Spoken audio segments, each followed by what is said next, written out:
అందరికీ నమస్కారం. ఈరోజు మనం తెలుసుకోబోతున్న స్టోరీ అమ్మలాంటి అక్క.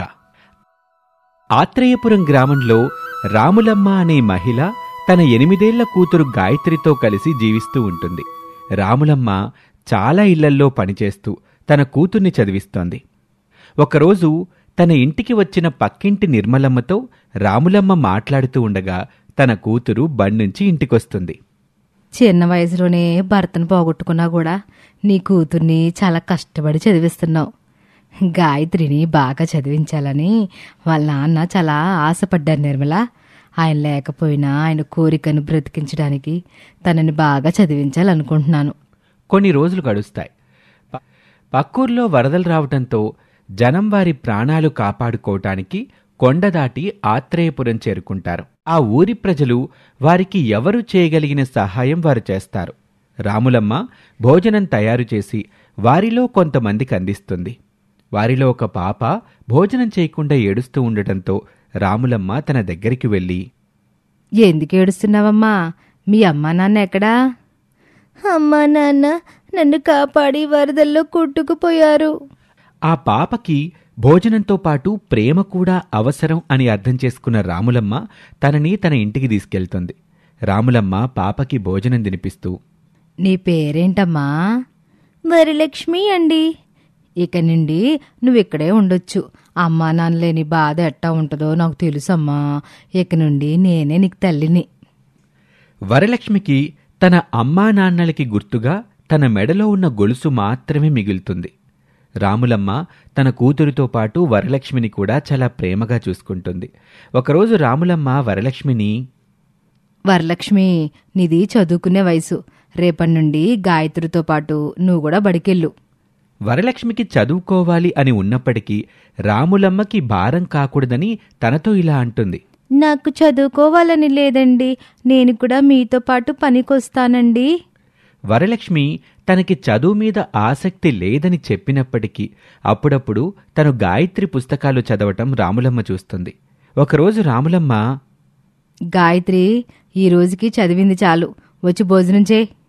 ఈ లెక్క ఎలా చేయాలో అర్థం కావడం లేదు, తర్వాత తింటానులే అమ్మా. వరలక్ష్మి ఆ లెక్క చేసి గాయత్రికి చూపిస్తుంది. భలే చేసావక్క.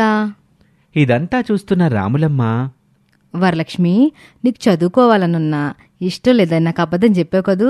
నేను నీకు ఫీజు కట్టలేను అనుకున్నావా? నాకు నిజంగానే చదువుకోవాలని లేదమ్మా. ఇక ఏం మాట్లాడకుండా వచ్చే వారం నుండి బడికెళ్ళు. నీకు చదువుకోవాలనుందని నాకు అర్థమైంది. ఫీజు సంగతి నేను చూసుకుంటాను. రాములమ్మ వరలక్ష్మిని కూడా బడికి పంపిస్తుంది. వరలక్ష్మి ప్రతి పరీక్షలోనూ క్లాస్ ఫస్ట్ వస్తుంది. పక్కింటి నిర్మలమ్మ కొడుకు వాసు వరలక్ష్మి గాయత్రితో ఒక సోదరుడిగా చాలా ఆప్యాయంగా ఉంటాడు. ఇలా 2 ఏళ్లు గడుస్తాయి. ఒకరోజు రాములమ్మ కూలి పని చేస్తుండగా భవనం కూలిపోతుంది. రాములమ్మకి తీవ్ర గాయాలవుతాయి. వైద్యానికి డబ్బు లేక రాములమ్మ చనిపోతుంది. వరలక్ష్మి గాయత్రి వెక్కి వెక్కి ఏడుస్తారు. నిర్మలమ్మ ఆమె కొడుకు వాసు వారిద్దరినీ ఓదార్చే ప్రయత్నం చేస్తారు. రాములమ్మ అనుకున్నట్లుగా వరలక్ష్మి గాయత్రిని బాగా చదివించాలని నిశ్చయించుకుంటుంది. కొన్ని రోజుల తర్వాత వరలక్ష్మి గాయత్రితో, ఇంకా ఎన్ని రోజులు ఇలా బాధపడుతూ ఉంటావు గాయత్రి? రేపటి నుంచి బడికి వెళ్ళు. అంటే నాతో పాటు నువ్వు బడికి రావా అక్క? ఇక నిన్ను చదువుకోను గాయత్రి. అమ్మ అనుకున్నట్లు నిన్ను బాగా చదివించడమే ఇప్పుడు నా లక్ష్యం. నువ్వు చదువుకోపోతే నేను కూడా చదువుకోనక్క. ఇద్దరం కలిసి ఏదైనా పని చేసుకుందాం. పొరపాటును కూడా ఆ మాట అనకు గాయత్రి. అమ్మ కోరుకున్నట్లుగా నువ్వు బాగా చదువుకోవాలి. అమ్మ చనిపోవటానికి కారణం మన దగ్గర డబ్బు లేకపోవడమే. నువ్వు బాగా చదువుకొని డాక్టర్ అయ్యి మనలాంటి డబ్బు లేని వారికి వైద్యం చేస్తే ఆ అమ్మ చావుకి అర్థం ఉంటుంది. నువ్వు డాక్టర్ అయ్యి అమ్మలాంటి వారిని ఒకరిని కాపాడినా మనం చనిపోయిన మన అమ్మని బ్రతికించినట్లు అవుతుంది కదా. వరలక్ష్మి మాటలు గాయత్రిలో స్ఫూర్తి నింపుతాయి. తరువాతి రోజు నుండి గాయత్రి బడికి వెళ్తుంది. వరలక్ష్మి పనికి వెళ్లి ఇల్లు నడుపుతుంది. దాంతోపాటు మెషిన్ కుట్టడం కూడా నేర్చుకుని గాయత్రి చదువు కోసం డబ్బు ఆదా చేస్తుంది. ఇలా 2 ఏళ్లు గడుస్తాయి. గాయత్రి 10వ తరగతిలో స్కూల్ ఫస్ట్ వస్తుంది. వరలక్ష్మి గాయత్రిని టౌన్లో ఉన్న కాలేజీలో జాయిన్ చేస్తుంది. గాయత్రి కాలేజ్కి వెళ్తున్న మొదటి రోజు తనను పడవ దగ్గర దించటానికి వరలక్ష్మి వాసు వెళ్తారు. ఆ పడవ నడిపే నావికుడు పక్కనే ఉన్న గుడి ముందు పూలమ్ముతూ ఉంటాడు. వాళ్ళు ముగ్గురూ కలిసి అతని దగ్గరకు వెళ్ళి, ఈరోజు మీరు పడవ తీరా? జనమెవరూ రాలేదు కదమ్మా, కనీసం 10 మంది ఉంటేనే తప్ప నేను పడవ తీయనమ్మా. మన ఊర్లో ఉన్నదే 300 మంది. వాళ్ళల్లో తరచుగా టౌన్కి వెళ్ళేవాళ్ళు చాలా తక్కువ మంది. అందుకే నాకు చాలా రోజులు పడవ నడపాల్సిన అవసరం రాదు. నిజానికి ఈ గుడి దగ్గర పూలు పళ్ళు అమ్మటమే నా వృత్తి. ఎంతో కొంత డబ్బు వచ్చిద్దని జనం ఉన్నప్పుడు ఆ పడవ నడుపుతా ఉంటాను. మా చెల్లి రోజు టౌన్లో ఉన్న కాలేజీకి వెళ్ళాలి. రోజు మీ పడవ మీద కాలేజీకి వెళ్ళొస్తుంది అనుకున్నాం. రోజు ప్రయాణం చేయటానికి మీరు నా పడవ మీద ఆధారపడితే చాలా ఇబ్బంది పడతారమ్మా. మీరు వేరే ఏర్పాటు ఏదైనా చేసుకుంటే మంచిది. ఈరోజు మా చెల్లెలకి కాలేజీ మొదటి రోజు. ఈ రోజుకి మీరు పడవ తీస్తే రేపటి నుండి మేము వేరే ఏర్పాట్లు చేసుకుంటాం. కాలేజీకి మొదటి రోజు అంటుంది కదయ్యా, ఈ రోజుకి తీసుకెళ్ళరాదు? నావికుడు సరే అని గాయత్రిని అవతలి ఒడ్డుకు తీసుకువెళ్తాడు. అక్కడి నుంచి ఆమె కాలేజ్కి వెళ్తుంది. నావికుడు కాలేజ్ ముగిసే సమయానికి మళ్ళీ అవతలి ఒడ్డుకు చేరుకొని గాయత్రిని తీసుకొస్తాడు. ఆ రోజు సాయంత్రం వరలక్ష్మి గాయత్రితో, రేపటి నుండి ఏం చేద్దాం గాయత్రి? నాకు కూడా అదే అర్థం అవ్వట్లేదక్క. దీనికి ఒకటే పరిష్కారం ఉంది. ఏంటక్కా అది? నువ్వు మీ కాలేజ్ హాస్టల్లో ఉండి చదువుకోవాలి గాయత్రి. హాస్టల్లో ఉండాలా? నా వల్ల కాదు. నిన్ను విడిచిపెట్టి నేను ఉండలేను. నేను కూడా నిన్ను విడిచిపెట్టి ఉండలేను గాయత్రి. కానీ నువ్వు హాస్టల్లో ఉండి చదువుకోవడం తప్ప వేరే మార్గం లేదు. నేను హాస్టల్కి వెళ్ళను అని గాయత్రి ఏడుస్తుంది. ఇదంతా చూస్తున్న వాసు, కాలేజ్ ఈరోజే కదా ప్రారంభమైంది, ఈ రోజుకి తనతో హాస్టల్ గురించి మాట్లాడగలేక్క అని చెప్పి అక్కడి నుంచి వెళ్ళిపోతాడు వాసు. ఆ రోజు రాత్రి పెరట్లో ఏదో పనిచేస్తున్న వాసుని తన తల్లి నిర్మలమ్మ, వాసు బాగా ఆలస్యమైంది, ఇకొచ్చి నిద్రపో. వాసు పలక్కపోవటంతో ఆమె అతని దగ్గరికి వెళ్ళి, ఏం చేస్తున్నావురా? గాయత్రి హాస్టల్లో ఉండటం ఇష్టం లేదని ఏడుస్తుంది కదమ్మా, అందుకే తనని రోజు టౌన్కి తీసుకెళ్ళటానికి నేను తెప్పని తయారు చేస్తున్నాను. మీరు ముగ్గురు వేరువేరు తల్లులకు పుట్టినా సరే ఒకే తల్లికి పుట్టిన పిల్లల కంటే ఆత్మీయంగా ఉంటారురా. ఈ విషయం రేపు వరలక్ష్మికి గాయత్రికి తెలిస్తే చాలా సంతోషిస్తారు. నేను ఈ రాత్రి దీన్ని పూర్తి చేస్తాను, నువ్వెళ్ళి నిద్రపోమ్మా. వాసు తర్వాతి రోజు ఉదయం వరలక్ష్మి ఇంటికి వెళ్తాడు. గాయత్రి, నువ్వు హాస్టల్లో ఉండాల్సి వస్తుందని ఇక బాధపడక్కర్లేదు. ఎందుకన్నయ్యా? మీరిద్దరూ మా ఇంటికి రండి, చెప్తాను అని ఇద్దరినీ తన ఇంటికి తీసుకువెళ్ళి వారికి తాను తయారు చేసిన తెప్పని చూపిస్తాడు. దీన్ని ఎవరు తయారు చేశారు వాసు? నేనే చేశానక్క. ఈ రోజు నుంచి నేనే దీంట్లో గాయత్రిని అవతలి ఒడ్డుకు తీసుకెళ్తాను. అది విని గాయత్రి కంటే వరలక్ష్మి ఎక్కువ ఆనందిస్తుంది. వరలక్ష్మి వెంటనే వాసుతో, మంచిది వాసు, గాయత్రిని హాస్టల్కి పంపించక తప్పదని చాలా బాధపడ్డాను. కానీ నేను తనలా బయటపడలేదంతే. నువ్వు ఈ సమస్యని భలే పరిష్కరించావు వాసు. ఒకరోజు ముందు దిగులుగా ఉన్న ఆ ముగ్గురు మళ్లీ నవ్వుతూ సంతోషంగా ఉండటం చూసి వాసు తల్లి కూడా చాలా సంతోషిస్తుంది. వాసు గాయత్రితో పాటు అవతలి ఒడ్డుకు ప్రయాణమవుతాడు. ఒడ్డుకు చేరుకున్న తర్వాత వాసు గాయత్రిని కాలేజ్కి తీసుకువెళ్తాడు. రోజూ వాసు గాయత్రిని కాలేజ్కి తీసుకువెళ్తూ ఉంటాడు. ఇలా 1 ఏడాది గడుస్తుంది. ఒకరోజు వరలక్ష్మి తులసమ్మ అనే ఆవిడ ఇంటికి పనికి వెళ్తుంది. వరలక్ష్మి నీళ్లు తోడుతూ ఉండగా తులసమ్మ కొడుకు సుబ్బు అక్కడికొచ్చి, అమ్మా, ఆకలిగా ఉంది, నాకు అన్నం తినిపించు. తులసమ్మ అతనికి అన్నం తినిపిస్తుంది. అన్నం తిన్న తర్వాత సుబ్బు బొమ్మలతో ఆడుకుంటూ ఉంటాడు. ఇదంతా చూస్తున్న వరలక్ష్మితో తులసమ్మ, వాడికి మతి స్థిమితం సరిగా లేదు లక్ష్మి. సుబ్బుకి 12 ఏళ్ల వయసు ఉన్నప్పుడు తన నాన్నగారు ప్రమాదంలో చనిపోయారు. అప్పటి నుండి వాడిలా అయిపోయాడు. ఇప్పుడు వాడికి 25 ఏళ్ళు. వాడు మనలా మామూలు మనిషి కావాలని నేను దేవుణ్ణి కోరుకొని రోజు లేదు. మీరు మంచివారు, ఆ దేవుడు మీకు తప్పకుండా న్యాయం చేస్తాడండి. కొన్ని రోజులు గడిచిన తర్వాత గాయత్రికి ఫీజు కట్టడానికి వరలక్ష్మి దగ్గరున్న డబ్బు సరిపోలేదు. ఇది తెలిసిన వాసు వరలక్ష్మి దగ్గరకు వెళ్ళి, అక్క, గాయత్రి ఫీజు కట్టడానికి ఇబ్బంది పడుతున్నావని నాకు తెలిసింది. ఈ డబ్బు నీ దగ్గరుంచక్క అని డబ్బిస్తూ ఉండగా, వద్దు వాసు, ఫీజు కట్టడం కొంచెం ఆలస్యమైనా పర్వాలేదు. ఏక్క, నా దగ్గర డబ్బు తీసుకోవటం నీకు ఇష్టం లేదా? అలాంటిదేమీ లేదు వాసు. ఫీజు కట్టకపోతే కాలేజీలో అందరి ముందు గాయత్రితో లోకుగా మాట్లాడతారక్కా. చదువుకునే పిల్లని ఇబ్బంది పెట్టడం ఎందుకక్కా? దాంతో వరలక్ష్మి వాసు దగ్గరే డబ్బు తీసుకుని గాయత్రి ఫీజు కడుతుంది. ఒకరోజు వాసు గాయత్రిని కాలేజ్కి తీసుకువెళ్తూ, నీ డాక్టర్ చదువు ఎప్పటినుంచి మొదలవుతుంది గాయత్రి? ఇంకో 6 నెలల తర్వాత ఎంసెట్ ఎగ్జామ్ ఉంటుంది. అందులో మంచి ర్యాంక్ వస్తే డాక్టర్ సీట్ వస్తుందన్నయ్య. నీకు ఖచ్చితంగా మంచి ర్యాంక్ వచ్చింది గాయత్రి. ముందు ముందు నువ్వు చదువుకోవటం కోసం ఏదైనా పట్టణానికి వెళ్లాల్సి వస్తుంది. అప్పుడు నువ్వు మీ అక్కకి దూరంగా ఉండక తప్పదు గాయత్రి. అవునన్నయ్య, నాకు కూడా ఆ విషయం గురించి ఆలోచిస్తే బాధగానే ఉంటుంది. నిన్ను బాధ పెట్టడం నా ఉద్దేశం కాదు. నిన్ను నువ్వు ఇప్పటి నుంచే ధైర్యంగా మలుచుకుంటావని చెప్తున్నాను గాయత్రి. మనం ఏదైనా కష్టమైన పని చేస్తున్నప్పుడు దానివల్ల జరగబోయే మంచిని మాత్రమే మన మదిలో పెట్టుకోవాలి. ఇలాంటి చిన్న చిన్న కష్టాలకి మనం లొంగిపోకూడదు అని తనలో స్ఫూర్తిని నింపే మాటలు మాట్లాడతాడు. 6 నెలలు గడుస్తాయి. గాయత్రికి ఎంసెట్లో మంచి ర్యాంక్ రావడంతో డాక్టర్ సీట్ వస్తుంది. కానీ వరలక్ష్మి, వాసు ఎంత ప్రయత్నించినా ముందు ఫీజుగా కట్టాల్సిన 25,000 రూపాయలు సమకూర్చుకోలేకపోతారు. వరలక్ష్మి వాసుతో, గాయత్రి ఫీజు కట్టాలంటే నా గొలుసు అమ్మడం తప్ప మరొక మార్గం లేదు వాసు. నీ గొలుసు అమ్ముతానంటావేంటక్కా? ఇది నీ తల్లిదండ్రుల జ్ఞాపకమని నాతో చాలాసార్లు అన్నావు కదక్కా. ఇప్పుడు నా తల్లిదండ్రుల జ్ఞాపకం కంటే గాయత్రి చదివే నాకు ముఖ్యం వాసు. పోనీ అక్క, మనం అప్పు కోసం ఇంకొందరి దగ్గర ప్రయత్నిద్దాంలే అక్కా. ఇప్పటికే అప్పు కోసం చాలా మంది దగ్గర ప్రయత్నించాం, అయినా మనకు అప్పు ఎవరిస్తారు వాసు అని వరలక్ష్మి వాసుకి నచ్చజెప్తుంది. వాసుతో కలిసి వెళ్లి గొలుసు నమ్ముతుంది. గొలుసు అమ్ముతూ వరలక్ష్మి కంటతడి పెట్టుకోవటం చూసి వాసు కూడా చాలా బాధపడతాడు. ఇద్దరూ డబ్బును తీసుకుని ఇంటికి చేరుకుంటారు. నీకు ఫీజు కట్టాల్సిన డబ్బు సిద్ధమైందమ్మా, ఇక నువ్వు కాలేజీలో జాయిన్ అవ్వచ్చు గాయత్రి. అది విని గాయత్రి మొహంలో ఎలాంటి సంతోషమూ ఉండదు. డబ్బు దొరికిందని తెలిస్తే నువ్వు చాలా సంతోషిస్తావనుకున్నా, అలా ఉన్నావేంటి గాయత్రి?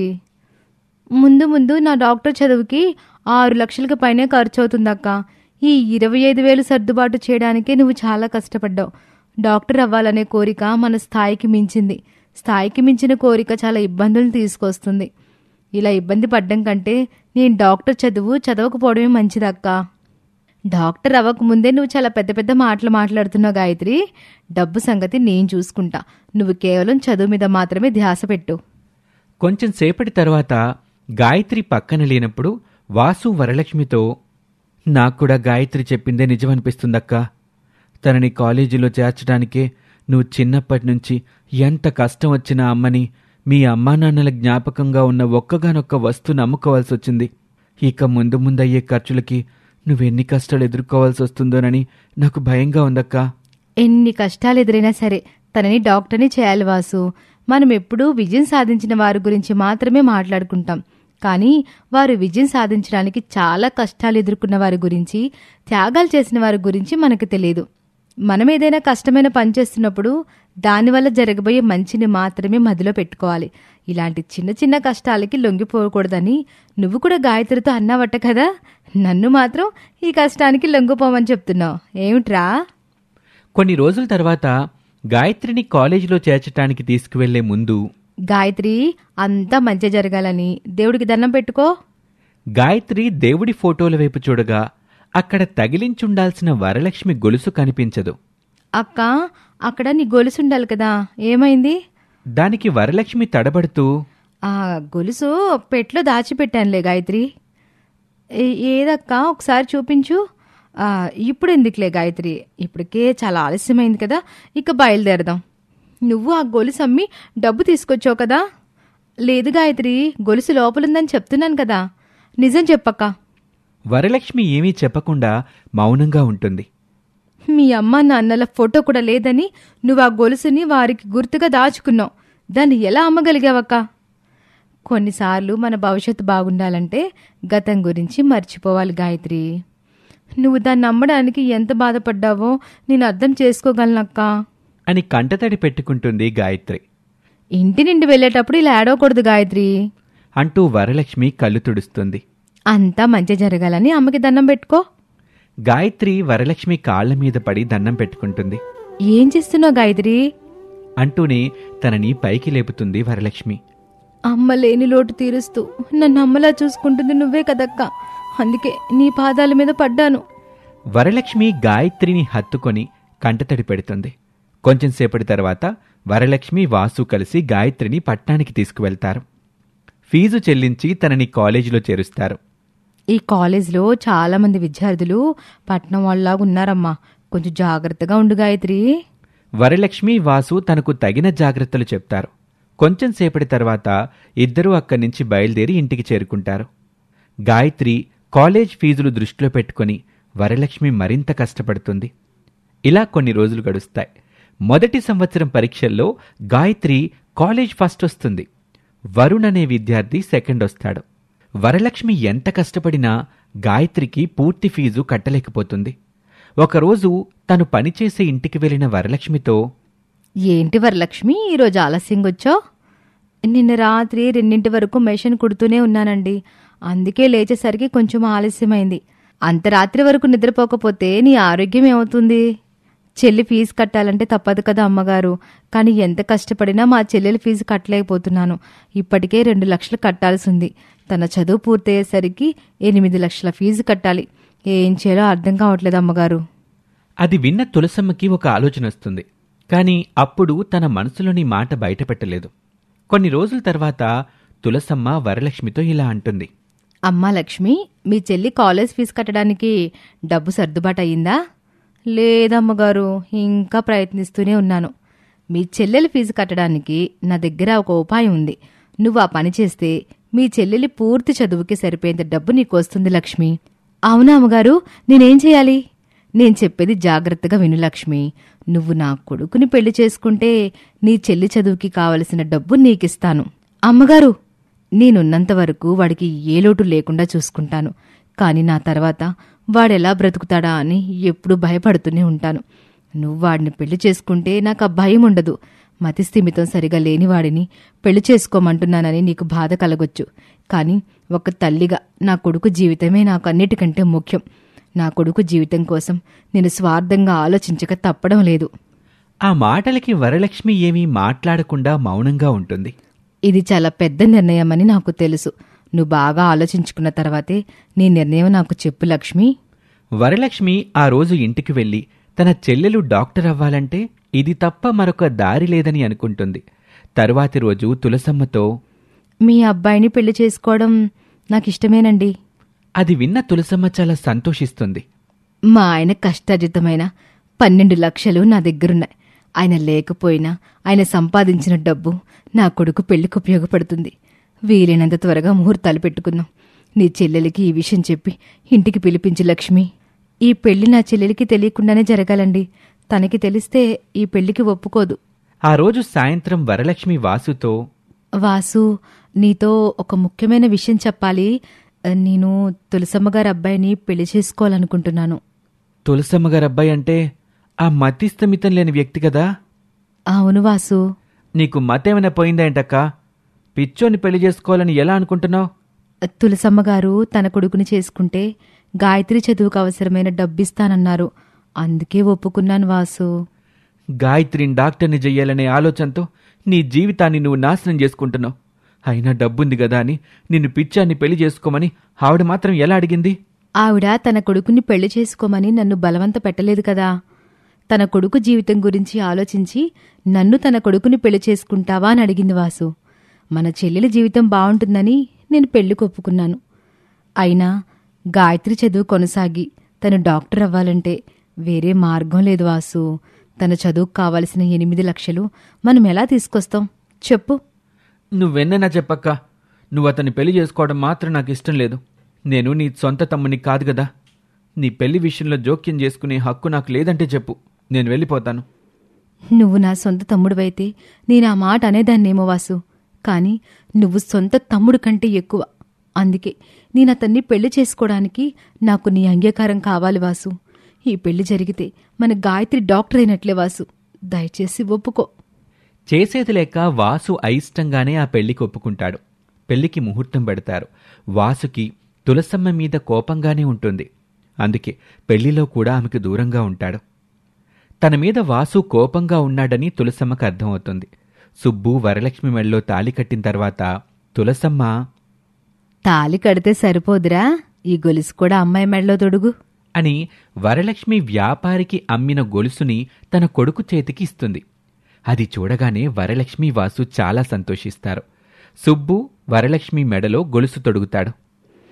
ఈ గొలుసు మీ అమ్మా నాన్నల జ్ఞాపకంగా దాచుకున్నావని, దీనిని మీ చెల్లెలి చదువు కోసం అమ్మాల్సి వచ్చిందని నాకు తెలిసింది లక్ష్మి. అందుకే ఆ వ్యాపారి నుండి గొలుసుని విడిపించాను. కొంచెం సేపటి తర్వాత తులసమ్మ వాసుతో, నువ్వు నా మీద కోపంగా ఉన్నావని నాకు తెలుసు వాసు. నా కొడుకు జీవితం బావుంటుందనే స్వార్థంతోనే మీ అక్కను ఈ పెళ్లికి ఒప్పించాను. కానీ మీ అక్క మా ఇంట్లో సంతోషంగా ఉంటుంది. ఇక తనకి అమ్మలేని లోటు తీరిపోయినట్లే. తులసమ్మ మాటలకి వాసు కూడా సంతోషిస్తాడు. గాయత్రి సెలవులకింటికొచ్చినప్పుడు వరలక్ష్మి తనకు పెళ్లి జరిగిందని నెమ్మదిగా చెప్పాలి అనుకుంటుంది. ఇక ఇదంతా ఇలా ఉండగా ఒకరోజు వరుణ్ గాయత్రి దగ్గరకు వెళ్ళి, గాయత్రి, నాకు ఈరోజు చెప్పిన ఫార్మకాలజీ క్లాస్ సరిగా అర్థం కాలేదు, నువ్వు ఎక్స్ప్లెయిన్ చేస్తావా? గాయత్రి అతనికి అర్థమయ్యేలా వివరిస్తుంది. సబ్జెక్ట్లో నాకేమైనా డౌట్స్ ఉంటే నేను నిన్నే అడుగుతాను, ఇలానే క్లియర్ చేస్తూ ఉండు గాయత్రి. సరే వరుణ్. నీతో డౌట్స్ క్లియర్ చేయించుకొని ఈసారి నేను కాలేజ్కి ఫస్ట్ వస్తాను చూడు. దానికి గాయత్రి నవ్వుతుంది. రోజులు గడిచే కొద్దీ వాళ్ళు మంచి స్నేహితులవుతారు. వరుణ్ గాయత్రిని ప్రేమిస్తాడు. ఒకరోజు తన మనసులో మాట చెప్పగా గాయత్రి కూడా తనకు ఇష్టమేనని చెప్తుంది. ఇద్దరూ అర్ధరాత్రుల వరకు ఫోన్లో మాట్లాడుకుంటూ ఉంటారు. తన అక్క తన కోసం చేసిన త్యాగం గురించి తెలియక గాయత్రి చదువుని అశ్రద్ధ చేస్తుంది. దాని ఫలితంగా పరీక్షలు బాగా రాయదు. ఆ వెంటనే సెలవులకి తన ఇంటికి బయలుదేరుతుంది.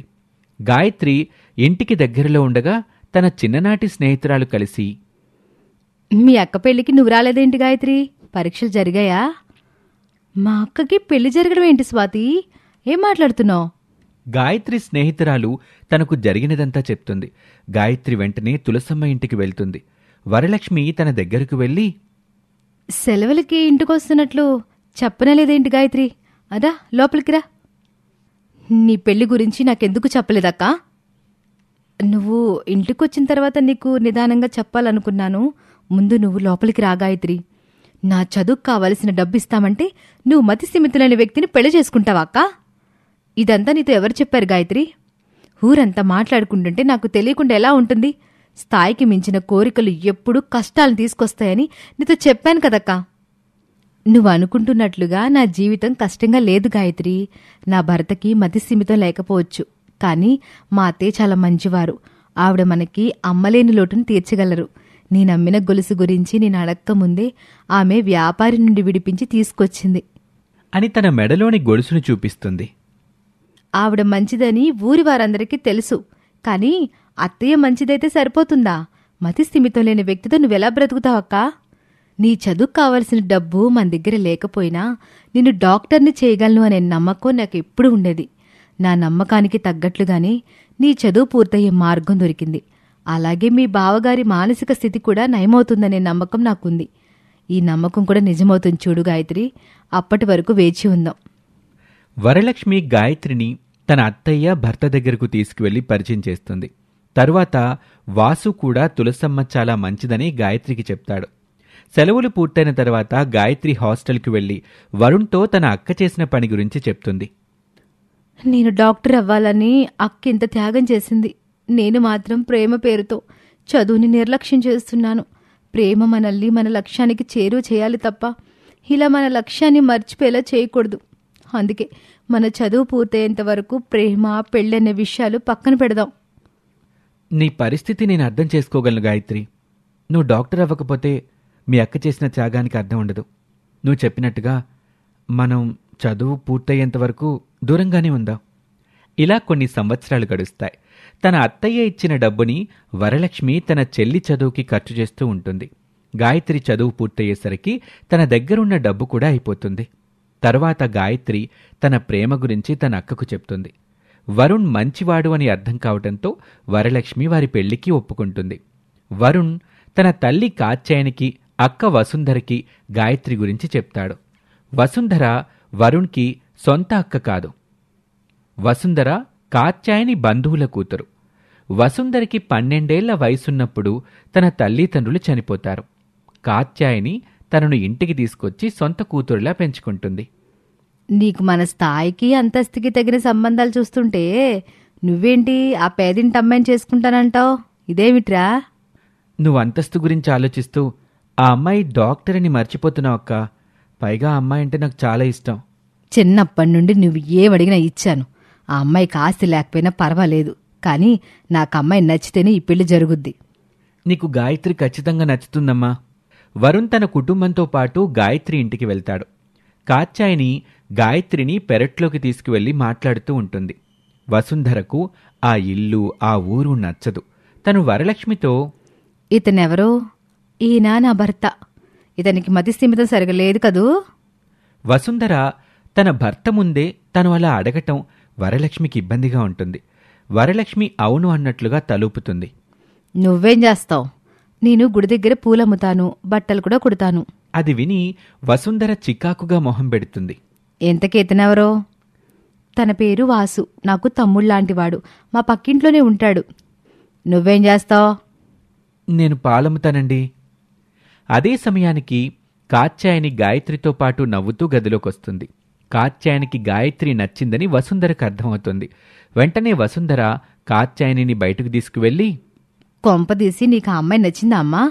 అవును వసుంధరా, ఆ అమ్మాయి నాకు బాగా నచ్చింది. బాగా చదువుకున్న అమ్మాయి కదా, పొగరుగా ఉంటుందేమో అనుకున్నాను. కానీ గాయత్రి చాలా అనుకుగా ఉంది. పొగరుగా ఉండడానికి ఆ అమ్మాయి దగ్గర ఏమైనా ఆస్తుందా? అయినా ఈ ఇల్లు ఊరు నాకేమీ నచ్చలేదు. ఏం మాట్లాడుతున్నావే? పెళ్ళయ్యాక నీ తమ్ముడు ఏమైనా ఇక్కడ ఉంటాడా? ఆ అమ్మాయి మన ఇంటికి వస్తుంది. ఇక ఈ ఊరు ఇల్లు ఎలా ఉంటే మనకేంటి? సరే, ఆ సంగతి పక్కన పెట్టు. తమ్ముడికి కూతుర్నిస్తామని చాలామంది పొలిటీషియన్స్ కూడా ముందుకు వస్తున్నారు. అలాంటి కుటుంబంలో అమ్మాయితో వరుణ్కి పెళ్లి చేస్తే సొసైటీలో మన స్టేటస్ బాగా పెరుగుతుందమ్మా. కానీ ఈ అమ్మాయిని తమ్ముడికిచ్చి పెళ్లి చేస్తే పూలు అమ్ముకునేవాళ్ళు, పాలు అమ్ముకునేవాళ్ళు కూడా మనకి చుట్టాలవుతారు. నాకు గాయత్రి వాళ్ళ అక్క అస్సలు నచ్చలేదు. ఇలాంటి స్థాయి తక్కువ వాళ్లతో సంబంధం కలుపుకుంటే సొసైటీలో మన పరువు పోతుందమ్మా. తప్పు వసుంధరా, ఎవరికుండే విలువ వారుకుంటుంది. గాయత్రి వాళ్ళ అక్క గురించి నాకంతా చెప్పింది. గాయత్రి తల్లి చనిపోయిన తర్వాత వరలక్ష్మి తన చదివించడానికి చాలా కష్టపడిందట. గాయత్రి చదువు మధ్యలో ఆగిపోకూడదని వరలక్ష్మి ఆ మతి స్థిమితో లేని వ్యక్తిని పెళ్లి చేసుకుంది. గాయత్రి తల్లి తనని కొన్ని రోజులు పెంచిందనే కృతజ్ఞతతో వరలక్ష్మి ఇంత త్యాగం చేసింది. అంత గొప్ప అమ్మాయి స్థాయి తక్కువది ఎలా అవుతుంది చెప్పు? చూస్తుంటే అమ్మకు వీళ్ళు బాగా నచ్చినట్టున్నారు. అయినా వరుణ్ పెళ్లి విషయంలో వాడి ఇష్టానికి విరుద్ధంగా అమ్మ నడుచుకోదు. నేను ఈ విషయంలో కొంచెం వెనక్కి తగ్గడమే మంచిది. కొన్ని రోజుల తర్వాత వరుణ్ గాయత్రిల పెళ్లి పనులు ఆరంభమవుతాయి. వరలక్ష్మి, గాయత్రి, వాసు కాత్యాయని ఇంటికి చేరుకుంటారు. వరుణ్ తన తల్లితో, పెద్దమ్మని కూడా పెళ్లికి పిలుద్దామమ్మా. ఏం అక్కర్లేదు వరుణ్. ఎప్పుడో 4 ఏళ్ల క్రితం మీ ఇద్దరికి గొడవైందని ఇంకా మాట్లాడుకోకుండా ఉంటే ఎలా అమ్మా? ముందు నేనెందుకు మాట్లాడాలరా? మీ పెద్ద మాట్లాడొచ్చు కదా. సరిగ్గా చెప్పావమ్మా. 2 ఏళ్ల క్రితం తన కొడుకు పెళ్లికి నిన్ను పిలిచిందా? ఇప్పుడు వరుణ్ పెళ్లికి నువ్వు ఆవిడని పిలవక్కర్లేదు. అవునరా, ముందు తన మాట్లాడితే తప్ప నేను తనతో మాట్లాడను. వసుంధర చెప్పింది నిజమే. అమ్మా, పెద్దమ్మంటే నీకెంత ఇష్టమో నాకు తెలుసు. అలాగే పెద్దమ్మకి కూడా నువ్వంటే చాలా ప్రేమ. సూరజ్ పెళ్లికి నేను వెళ్ళినప్పుడు ముందుగా నువ్వు మాట్లాడితేనే తప్ప తను మాట్లాడనని పెద్దమ్మ నాతో చెప్పింది. మీరిద్దరూ ఇలా భీష్మించి కూర్చుంటే మీరెప్పటికీ మాట్లాడుకోలేరమ్మా. కాత్యాయని తన మనసు మార్చుకోదు. కాత్యాయని అక్కడి నుంచి వెళ్ళిపోతుంది. వారి సంభాషణ విన్న వరలక్ష్మి తన దగ్గరకు వెళ్తుంది. నేను కలుగు చేసుకుంటున్నాను అనుకోకపోతే మీతో కొంచెం మాట్లాడాలనుకుంటున్నానండి. చెప్పు లక్ష్మి. ముందుగా మీరు మీ అక్కతో మాట్లాడితే మీ స్థాయి పెరుగుతుంది తప్ప తగ్గదండి. అహం బంధాలని విడదీస్తుంది. విడిపోవడానికి చాలా కారణాలుండొచ్చు, కానీ మనసు పెట్టి ఆలోచిస్తే కలిసి ఉండడానికి మరెన్నో కారణాలుంటాయి. మీ ఇద్దరి మధ్య జరిగిన గొడవని గుర్తు చేసుకుని మీరు ఆవిడ మీద కోపం పెంచుకుంటున్నారు. చిన్నప్పటి నుండి ఆవిడ మీ మీద ప్రేమ చూపించిన సందర్భాల్ని గుర్తు చేసుకోండి. మీకు ఆవిడ మీద కోపం తగ్గిపోతుంది. తన చిన్ననాటి విషయాలు గుర్తు చేసుకున్న కాత్యాయని మొహంలో తనకు తెలియకుండానే చిరునవ్వు కనిపిస్తుంది. వరలక్ష్మి కాత్యాయని అక్కకు ఫోన్ చేసి తనకిస్తుంది. కాత్యాయని నుండి ఫోన్ రావటం చూసిన సుమతి ఫోన్ లిఫ్ట్ చేసి మాట్లాడకుండా ఉంటుంది. అక్క, అక్క, చెప్పవే, ఎలా ఉన్నావు? బాగానే ఉన్నానక్క. అప్పుడు జరిగిన దానికి నన్ను క్షమించు. సుమతి ఏమీ మాట్లాడకుండా మౌనంగా ఉంటుంది. వారం రోజుల్లో వరుణ్ పెళ్ళక్క, నువ్వు బావగారు తప్పకుండా రావాలి. సుమతి కంటతడి పెట్టుకుని, జరిగిన దానిలో నీ తప్పేమీ లేకపోయినా నన్ను క్షమించమని అడుగుతున్నావు. తప్పు నా వైపున్నా నిన్ను క్షమించమని అడగడానికి నాకు అహం అడ్డొచ్చింది. సూరజ్ పెళ్ళికి కూడా నిన్ను పిలవలేదు. అదంతా మర్చిపోయి నన్ను నీ కొడుకు పెళ్లికి పిలుస్తున్నావు. నువ్వు చాలా గొప్పదానివి కాత్యాయని. ఇద్దరూ ఇలా మాట్లాడుకుంటూ కంటతడి పెట్టుకుంటారు. కాత్యాయని వరలక్ష్మితో, నువ్వు చెప్పింది నిజమే లక్ష్మి. అహం ఉన్న చోట బంధాలుండవు. నాకంటే చాలా చిన్నదానవైనా నువ్వు చెప్తేనే కానీ ఈ విషయం నేను అర్థం చేసుకోలేకపోయాను. ఇన్ని రోజులు మా అక్క మీద కోపం పెంచుకొని నా మనసు నేనే పాడు చేసుకున్నాను. నిజానికి నేను ఈరోజు ఎంత ఐశ్వర్యం అనుభవిస్తున్నానంటే దానికి కారణం మా అక్క. మా నాన్నగారు సాధారణ రైతు కూలి. తన ఆదాయంతో 2 ఆడపిల్లల్ని చదివించలేకపోయేవారు. ఆ అక్క నాకంటే బాగా చదివేది. అందుకని నాన్న నన్ను కూలి పనికి తీసుకెళ్ళి అక్కని బాగా చదివించాలనుకున్నారు. కానీ నా బాధ చూడలేక నన్ను చదివించమని నాన్నతో చెప్పింది. అక్క చదువు మానేసి నాన్నతో పాటు కూలి పనికి వెళ్ళేది. అలా నేను బాగా చదువుకోవడం వల్ల నాకు గొప్ప సంబంధం వచ్చింది. ఈరోజు సమాజం నన్ను ఎంత గౌరవిస్తుందంటే దానికి మా అక్కే కారణం. కానీ నేను అదంతా మర్చిపోయి నన్ను చిన్న మాట అందని తనని 4 ఏళ్లు దూరం పెట్టా. నువ్వు నాకు ముందుగానే పరిచయం అయి ఉంటే చాలా బాగుండేదమ్మా లక్ష్మి. మా అక్కతో మాట్లాడిన తర్వాత నా మనసు చాలా హాయిగా ఉంది అని లక్ష్మిని ప్రేమగా హత్తుకుంటుంది. ఇక్కడ చాలా మంచి ఆసుపత్రులున్నాయి. నువ్విక్కడే ఉండి లక్ష్మి. నీ భర్తకి మంచి వైద్యం ఇప్పిద్దాం. నీ భర్త ఖచ్చితంగా మామూలు మనిషి అవుతాడు. మీ మాట నిజమైతే చాలా బాగుంటుందండి. ఇదంతా చూస్తున్న వసుంధరకి వరలక్ష్మిపై అసూయ కలుగుతుంది. అమ్మో, ఇది మా అమ్మకి చాలా దగ్గరే పోతుంది. చూస్తుంటే ఇది ఇక్కడే సెటిల్ అయిపోతే ఆస్తిలో వాటా కూడా రాయించుకునేలా ఉంది. వరుణేమో చాలా అమాయకుడు. అమ్మకి నేనంటే చాలా ప్రేమ, నమ్మకం. ఇది ఇక్కడే ఉంటే వీళ్ళిద్దరిని ప్రభావితం చేసి ఆస్తిలో కొంత భాగం నా పేరు మీద రాయించుకోవడం కుదరదు. ఇదంటే అమ్మకు అసహ్యం కలిగేలా చేయాలి అని అనుకుంటుంది. కొన్ని రోజుల తర్వాత వరుణ్ గాయత్రిల పెళ్లి అంగరంగ వైభవంగా జరుగుతుంది. పెళ్లికొచ్చిన సుమతి, కాత్యాయని ఆప్యాయంగా మాట్లాడుకుంటారు. ఇక పెళ్లైన తర్వాత వరలక్ష్మి అదే ఇంట్లో ఉంటుంది. వరలక్ష్మి, వాసు కలిసి సుబ్బుని ఆస్పత్రికి తీసుకెళ్తూ ఉంటారు. నా భర్త మామూలు మనిషి అయ్యే అవకాశం ఉందా డాక్టర్ గారు? నీ భర్త కోలుకునే అవకాశం ఖచ్చితంగా ఉంది. ఎందుకంటే నీ భర్త పుట్టుకతో మతిస్థిమితం సరిగా లేని వ్యక్తి కాదు. మీరు నాకు చెప్పిన దాన్ని బట్టి సుబ్బు చిన్నప్పట్నుండి తన తండ్రే తనకు ధైర్యం అనుకున్నాడు. ప్రమాదంలో తన తండ్రి అకస్మాత్తుగా చనిపోయాడని తెలియగానే అతను తనలో ఉన్న ధైర్యం కోల్పోయి పూర్తిగా పిరికివాడిగా మారిపోయాడు. అప్పట్నుండి అతని మెదడు ఎదగకుండా చిన్నపిల్లాల్లా ఉండిపోయాడు. అతను కోల్పోయిన ధైర్యం తిరిగొచ్చేలా చేస్తే మళ్లీ అతన్ని మనం మామూలు మనిషిని చెయ్యొచ్చు అని డాక్టర్ చెబుతారు. ఇలా వారానికి ఒకసారి వరలక్ష్మి, వాసు కలిసి సుబ్బుని ఆస్పత్రికి తీసుకువెళ్తారు. ఒకరోజు ఆస్పత్రి నుండి తిరిగొస్తూ ఉండగా వరలక్ష్మి గాయపడిన కుక్కను చూసి ఇంటికి తీసుకొస్తుంది. ఆ కుక్కకు మందు రాసి కొన్ని రోజుల్లోనే కోలుకునేలా చేస్తుంది. అప్పట్నుంచి ఆ కుక్క ఇంట్లోనే ఉంటుంది. ఒకరోజు పాత పాటలు వింటున్న కాత్యాయనితో వరలక్ష్మి, మీకు పాత పాటలంటే చాలా ఇష్టం అనుకుంటా కదండి? అవును లక్ష్మి, ఇలా పాత పాటలు వినడం, ఈ కథల పుస్తకాలు చదవడమే నా కాలక్షేపం. కాత్యాయని, వరలక్ష్మి రోజు ఇలా మాట్లాడుకుంటూ చాలా సమయం గడుపుతారు. ఇదంతా చూస్తున్న వసుంధర వాళ్ళిద్దరి మధ్య దూరం తీసుకొచ్చే అవకాశం కోసం ఎదురు చూస్తూ ఉంటుంది. రాఖీ పండుగ రోజు వసుంధర వరుణ్కి రాఖీ కడుతుంది. లక్ష్మి, గాయత్రి, మీరిద్దరూ అల్లుడు గారికి రాఖీ కట్టండి. గాయత్రి వసుంధర భర్త అజయ్కి రాఖీ కడుతుంది. నువ్వు కూడా కట్టు లక్ష్మి. ఇప్పటి వరకు ప్రతి రాఖీ పండక్కి మొదటగా వాసుకి రాఖీ కడుతూ వచ్చానండి. వాసు బయటికి వెళ్ళాడు. తనకి రాఖీ కట్టిన తర్వాత అన్నయ్య గారికి రాఖీ కడతానండి. వసుంధర ఇదే అదనుగా భావించి, ఏంటి, ఆ పాలమ్మేవాడి కోసం మా ఆయనకి రాఖీ కట్టనంటున్నావా? అయ్యో, నేను కట్టను అనలేదండి. వాసుకి కట్టిన తర్వాత అన్నయ్య కడతానన్నాను, అంతే అండి. అంటే నీతో రాఖీ కట్టించుకోవడానికి వాడు వచ్చేంతవరకు మా ఆయన ఎదురు చూడాలా? ఆయనకంత కర్మ పట్టలేదు. ఎందుకు వసుంధరా తనతో అంత కోపంగా మాట్లాడుతున్నావు? అప్పటికే అక్కడికి చేరుకున్న వాసు ఇదంతా వింటాడు.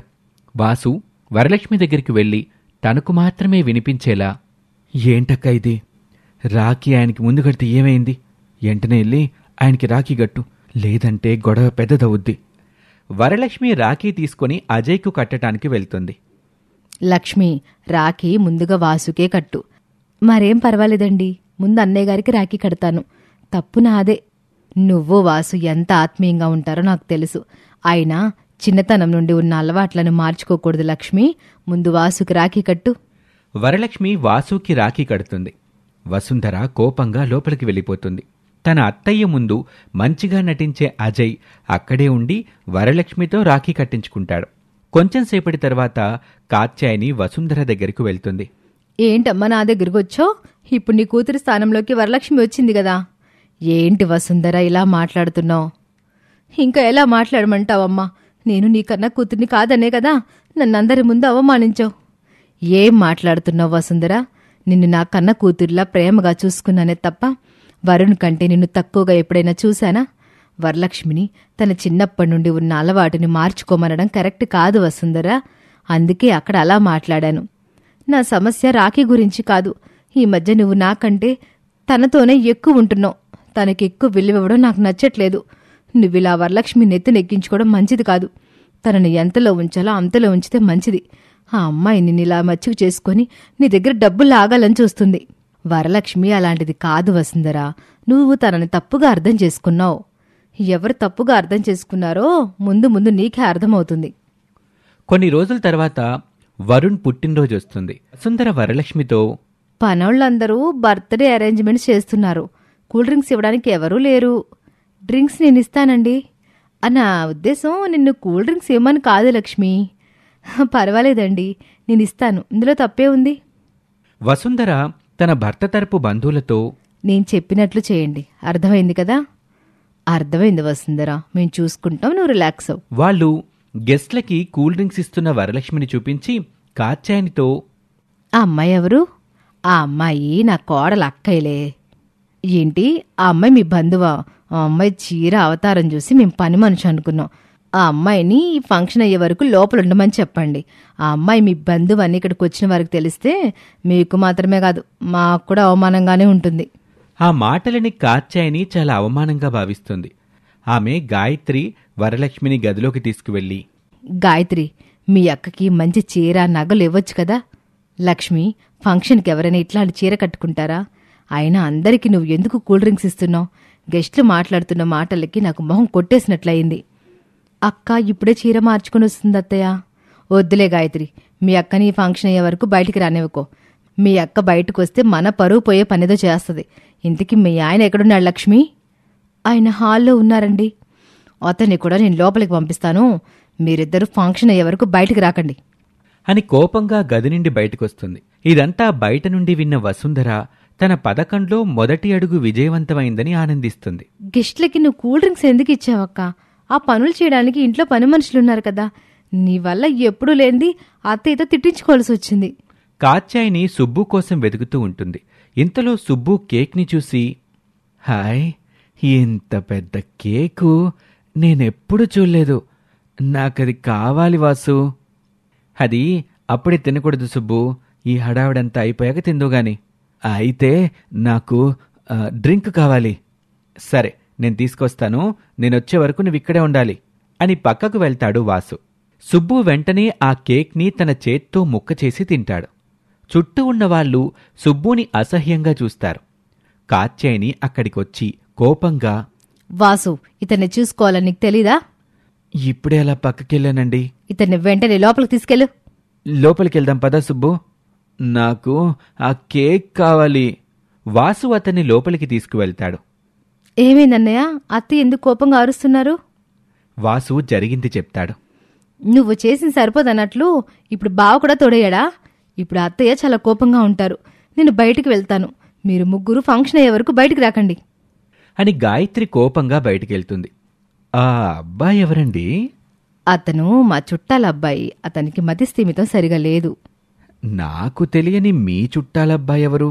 అది కూడా మతిస్థిమితం సరిగా లేనబ్బాయి. అతను మా కోడలి తరపు బంధువు. తన బంధువులు ఇలా మాట్లాడుకోవటం కాత్యాయని వింటుంది. వరుణ్ పెళ్లి వల్ల పాలు అమ్ముకునేవాళ్ళు, పూలు అమ్ముకునేవాళ్ళు, పిచ్చోళ్ళు కూడా మన బంధువులు అయిపోయారు. అవును సుప్రియ, నాకైతే బర్త్డే ఫంక్షన్కి వచ్చినట్టు లేదు, ఏదో చేపల బజార్కి వచ్చినట్టుంది. కాత్యాయని ఆ మాటలు వినలేక తన రూమ్కి వెళ్ళిపోతుంది. వసుంధర కాత్యాయని దగ్గరికి వెళ్ళి ఏమీ తెలియనట్టు, ఏంటమ్మా వచ్చిన గెస్టులతో మాట్లాడకుండా రూమ్లో కూర్చున్నావు? వాళ్ళు అడిగే ప్రశ్నలకి సమాధానం చెప్పలేకపోతున్నాను, అందుకే ఇక్కడ కూర్చున్నా.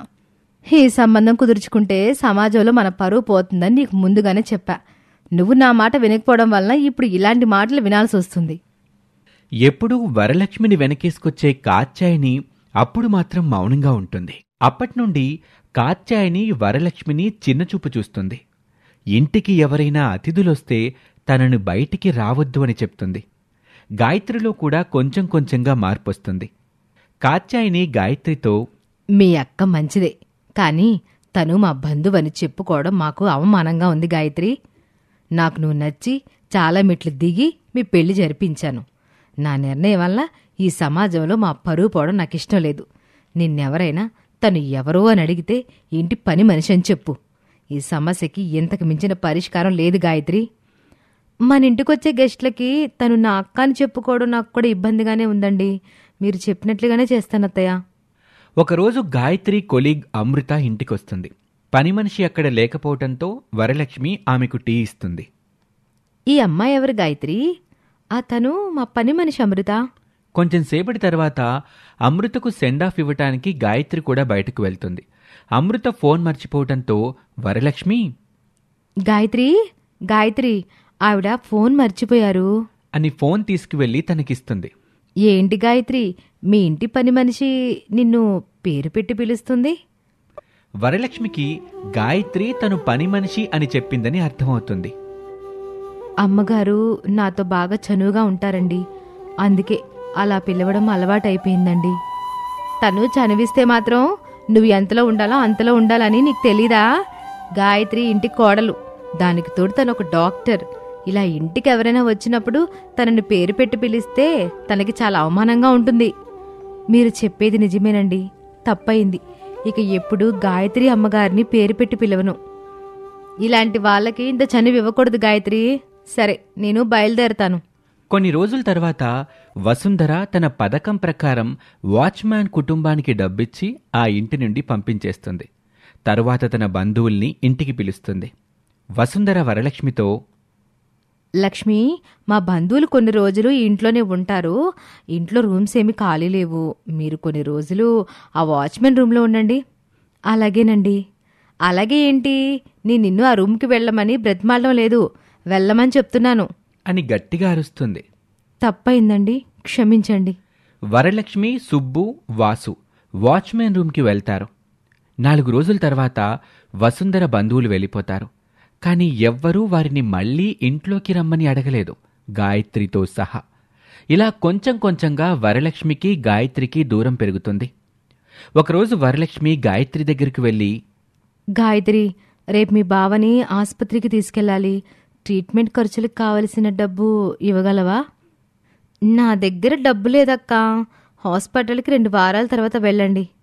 అలాగే గాయత్రి. కొంచెం సేపటి తర్వాత అక్కడికి జ్యువెలరీ షాప్ నుండి సేల్స్ మ్యాన్ వస్తాడు. కొత్త డిజైన్స్ ఉంటే తీసుకురమ్మని చెప్పారు కదా మేడం, ఈ డిజైన్స్ చూడండి. నాకు ఈ డిజైన్ బాగా నచ్చింది. నెక్లెస్ తయారు చేయడానికి ఎన్ని రోజులు పడుతుంది? ఈ నెక్లెస్ తయారు చేయడానికి 10 రోజులు పడుతుంది మేడం. దీని ప్రైస్ 4 లక్షలు. అడ్వాన్స్గా ఈ 2 lakhs తీసుకోండి అని 2 లక్షల రూపాయలు అతనికి ఇస్తుంది. పక్క గదిలో గది ఊడుస్తున్న వరలక్ష్మి ఇదంతా విని చాలా బాధపడుతుంది. ఇలా గాయత్రిలో కొంచెం కొంచెంగా మార్పొస్తుందని వరలక్ష్మికి అర్థమవుతుంది. ఇదిలా ఉండగా వసుంధర భర్త తనతో, మొత్తానికి నువ్వు అనుకున్నది సాధించావు వసుంధర. ఆ వరలక్ష్మికి మీ అమ్మకి మధ్య దూరం బాగా పెరిగింది.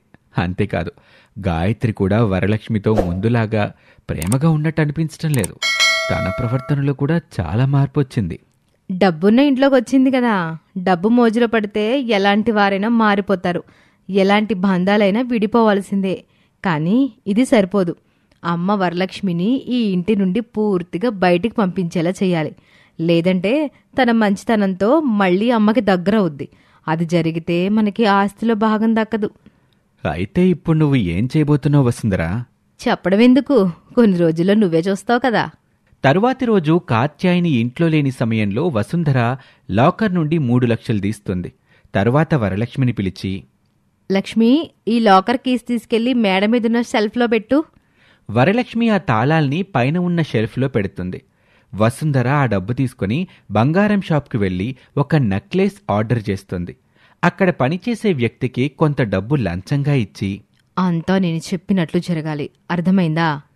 అర్థమైంది మేడం, అంతా మీరు చెప్పినట్టుగానే చేస్తాను. 2 రోజుల తర్వాత లాకర్లో డబ్బు లేదని కాత్యాయనికి తెలుస్తుంది. కాత్యాయని డబ్బు గురించి ఆలోచిస్తూ హడావిడిగా హాల్లోకి వెళ్తుంది.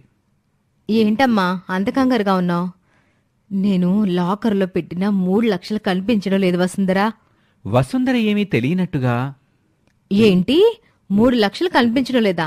ఆయన ఇంట్లో పెట్టిన డబ్బు ఎలా పోతుందమ్మా? మీరు సరిగా చూశారా అత్తయ్య? చూశానమ్మా గాయత్రి, డబ్బు కనిపించలేదు. నేను 2 రోజుల క్రితం ఆ లాకర్కి సెల్ఫ్లో పెట్టమని లక్ష్మికి ఇచ్చానమ్మా. అంటే నువ్వు లక్ష్మిని అనుమానిస్తున్నావా వసుంధరా? తను అలాంటిది కాదు. లక్ష్మి అలాంటిది కాదు కాబట్టే నేను తనకి తాళాలిచ్చానమ్మా. నేను కేవలం తనకి తాళాలిచ్చాననే చెప్తున్నాను అంతే. లక్ష్మి దొంగతనం చేసిందని చెప్పడం లేదు. ఆ తర్వాత తను ఎవరికైనా తాళాలిచ్చిందేమో, అడిగితే సరిపోతుంది కదమ్మా. కాత్యాయని వాసుతో వరలక్ష్మిని పిలిపిస్తుంది. ఏంటండి పిలిచారు? కాత్యాయని మౌనంగా ఉంటుంది. 2 రోజుల క్రితం వసుంధర వదిన సెల్ఫ్లో పెట్టమని నీకు లాకర్ తాళాలిచ్చారంట కదా? అవును, ఇచ్చారు. ఏమైంది గాయత్రి, తాళాలు కనిపించడం లేదా? తాళాలు కాదు, లాకర్లో ఉండాల్సిన 3 లక్షలు కనిపించడం లేదు. అంటే మీరు నన్ను అనుమానిస్తున్నారా? జరిగిందేదో జరిగిపోయింది. ఈ విషయం ఇక్కడితో వదిలేద్దాం వసుంధరా. ఇంతలో జ్యువెలరీ షాప్ సేల్స్ మ్యాన్ అక్కడికొచ్చి వరలక్ష్మితో, మేడం, మీరు ఆర్డర్ చేసిన నెక్లెస్ తయారైంది, తీసుకోండి. నేను నెక్లెస్ ఆర్డర్ ఇవ్వడం ఏంటి? అదేంటి మేడం అలా అంటున్నారు? 2 రోజుల క్రితం మీరు మా షాప్కొచ్చి ఈ నెక్లెస్ ఆర్డర్ చేశారు కదా, బిల్ అమౌంట్ 3 లక్షలు కూడా ముందుగానే పే చేశారు. మీరు నెక్లెస్ అర్జెంటుగా ఇవ్వమని మరీ చెప్పారు కాబట్టే 2 రోజుల్లోనే ఈ నెక్లెస్ తయారు చేశాం. నేను షాప్కి రానే లేదు, ఇక 3 లక్షలు ఎలా ఇస్తాను? ఈయన చెప్తుంది నిజం కదండి. అదేంటి మేడం అలా అంటున్నారు? నేను మీ రిసిప్ట్ కూడా తీసుకొచ్చాను. అయినా మీ నెక్లెస్ మీరెందుకు తీసుకోవటం లేదో నాకు అర్థం కావటం లేదు. వరలక్ష్మి కాత్యాయని వైపు చూసి, నాకిదంతా ఏమీ అర్థం కావట్లేదండి. ఇప్పటికే చాలా చేశావు, ముందు అతని దగ్గర నెక్లెస్ తీసుకో. నన్ను నమ్మండి వసుంధర, అతని దగ్గర నెక్లెస్ తీసుకుని పంపించే. వసుంధర అతని నుండి నెక్లెస్ తీసుకుంటుంది. బీరువా నుండి నేను ఏ డబ్బు తీలేదండి, నన్ను నమ్మండి. నీ పేరు మీద బిల్ చూసిన తర్వాత కూడా నీ మాటలు నమ్మడానికి మేమేమైనా పిచ్చి వాళ్ళ కనిపిస్తున్నామా? ఆయన నిన్ను నమ్మి లాకర్ కీస్ ఇవ్వడం నా తప్పు. ఆ దొంగతనం నేను చేయలేదండి. నువ్వు కాకపోతే ఇంకెవరు చేస్తారు? మా ఇంట్లో మేమే దొంగతనం చేస్తామా? అయినా ఇలాంటి వాళ్లతో సంబంధం కలుపుకోవడం మాది తప్పు. అయినా సేల్స్ మ్యాన్ వచ్చి జరిగినంత చెప్పిన తర్వాత కూడా నీ మాట నమ్ముతావని ఎలా అనుకున్నావు? ఇంతలో సుబ్బు అక్కడికొచ్చి, ఎందుకు లక్ష్మిని తిడుతున్నారు? లక్ష్మక్క దొంగతనం చేసిందంటే మీరెలా నమ్ముతున్నారండి? ఎక్కడో ఏదో పొరపాటు జరిగింది. పూలమ్ముకునేదానికి పాలమ్ముకునేవాడు సాక్ష్యం చెప్తున్నాడు. అయినా మీరిద్దరూ తోడు దొంగలే కదా. ఈ దొంగతనంలో నీ వాట ఎంత? నన్ను తిడుతున్నారు కదా, మళ్ళీ వాణ్ణి కూడా తిట్టడం ఎందుకండి? గాయత్రి, నువ్వైనా నేను చెప్పేది నమ్ము. ఈ దొంగతనం నేను చేయలేదు. నీకు డబ్బు అవసరమైతే నన్ను అడగచ్చు కదా. ఇంత దిగజారిపోయి ఇంట్లో దొంగతనం చేస్తావా? ఛీ, మా వాళ్ల ముందు నా పరువు తీసావు. గాయత్రి కూడా తనని నమ్మకపోవటంతో వరలక్ష్మి ఏడుస్తుంది. ఇక తన మాట అక్కడ ఎవ్వరూ నమ్మరని వరలక్ష్మికి అర్థమవుతుంది. ఇంకా నువ్విక్కడే ఉంటే నా కాపురం కూడా చెడగొడతావు. నీ మొహం చూడాలంటేనే నాకు అసహ్యంగా ఉంది. వెంటనే ఇక్కడి నుంచి వెళ్ళిపో. నేను నీకు చెప్పేంతవాణ్ణి కాకపోవచ్చు గాయత్రి, కానీ మీ అక్క నీకు చేసిన దానికి ఇలాగేనా నువ్వు తనతో మాట్లాడేది? అయినా మీ అక్క దొంగతనం చేసిందంటే నువ్వెలా నమ్ముతున్నావు? ఇక్కడ మన మాటలు నమ్మేవారు ఎవరు లేరని అర్థమైంది కదా వాసు. నువ్వు చిన్న పిల్లవనుకున్నాను గాయత్రి, కానీ చాలా పెద్ద మాటలు మాట్లాడుతున్నావు. నేను వెళ్ళిపోతాను. ఇక నా వల్ల నీకు ఎలాంటి సమస్య రాదు. వరలక్ష్మి, సుబ్బు, వాసు ఇంటి నుండి వెళ్ళిపోతారు. గుండెల నిండా భారంతో తమ గ్రామానికి బయలుదేరతారు. ఇంటికి చేరుకున్న తర్వాత కూడా వరలక్ష్మి గాయత్రి మాటలు గుర్తు చేసుకుని ఏడుస్తూనే ఉంటుంది. తనను అన్ని రోజులు తల్లిలా చూసుకున్న వరలక్ష్మి అలా ఏడుస్తూ ఉండటం చూసిన సుబ్బుకి తన బాధను ఎలా పోగొట్టాలి అనే ఆలోచన మొదలవుతుంది. గుడికెళ్తే తను ప్రశాంతంగా ఉంటుంది అనుకుని, మన ఊరు గుడికెళ్ళి చాలా రోజులైంది, ఒకసారి వెళ్దాం లక్ష్మి. వరలక్ష్మి అందుకు సరే అంటుంది. ముగ్గురు కలిసి గుడికి వెళ్తారు. వరలక్ష్మి ఏదో ఆలోచిస్తూ తన చీరకు నిప్పంటుకోవటం గమనించలేదు. ఇది చూసిన వాసు, అక్కా, నీ చీరకి నిప్పంటుకుంది. పక్కన ఉన్న మనుషులు కూడా నిప్పు ఆర్పే ప్రయత్నం చేస్తారు. సుబ్బు చుట్టూ చూడగా అతనికి ఒక పాల బిందె కనిపిస్తుంది. సుబ్బు ఆ బిందె తీసుకుని వరలక్ష్మిపై పాలు పోస్తాడు. దాంతో అందరూ ఊపిరి పీల్చుకుంటారు. అర్చకుడు వాసుతో, సమయానికి నీకు చాలా మంచి ఆలోచన వచ్చింది సుబ్బు, లేదంటే చాలా పెద్ద ప్రమాదమే జరిగుండేది. పూజారి ఇద్దరినీ ఆశీర్వదిస్తాడు. తర్వాత ముగ్గురు కలిసి ఇంటికి చేరుకుంటారు. కొంచెం సేపటి తర్వాత వరలక్ష్మి సుబ్బుతో, నేను గుడి దగ్గరికి వెళ్ళి పూలమ్ముకొని వస్తాను సుబ్బు, నేను వచ్చేంత వరకు నువ్వు ఇంట్లోనే ఉండాలి. పూలమ్మటానికి నువ్వెళ్ళొద్దు లక్ష్మి, నేను వెళ్తాను. నువ్వు వెళ్తావా? అవును లక్ష్మి, నువ్వు సరిగ్గా భోజనం చేసి చాలా రోజులైంది. అందుకే కొన్ని రోజులు ఇంట్లో ఉండి విశ్రాంతి తీసుకో, నేనెళ్ళి పూలమ్ముతాను. నువ్వింతకు ముందు ఎప్పుడు పూలు అమ్మలేదు కదా, పూల ధరలు కూడా నీకు తెలియదు కదా, నువ్వెలా అమ్ముతావు సుబ్బు? అయితే కొన్ని రోజులు నేను వాసు కలిసి పూలమ్ముతాం. వాసు పూలెలా అమ్ముతున్నాడో చూస్తే నాకు అర్థమవుతుంది. నేను వెళ్ళి బండిలో పూలు పెట్టొస్తాను అని సుబ్బు బయటకు వెళ్తాడు. సుబ్బు మాటలు విని వరలక్ష్మి, వాసు చాలా ఆనందిస్తారు. వాసు వరలక్ష్మితో, సుబ్బులో చాలా మార్పు కనిపిస్తుందక్కా. అవును వాసు. మతిస్థిమితం సరిగా లేని వారిలో తమకిష్టమైన వాళ్ళకి ఏదైనా కష్టం వస్తే ధైర్యం పెరుగుతుందని డాక్టర్ గారు చెప్పారు కదా. సుబ్బు మామూలు మనిషి అయ్యే రోజు ఎంతో దూరం లేదని నాకు అనిపిస్తుందక్కా. నాకు కూడా అదే అనిపిస్తుంది వాసు. సుబ్బు వాసుతో పాటు పూలమ్మటానికి వెళ్తాడు. వాసు చెప్పిన ప్రకారం సుబ్బు చాలా చురుగ్గా పూలమ్ముతాడు. వాసు, వీళ్ళు రోజాపూలు, బంతిపూలు తీసుకున్నారు.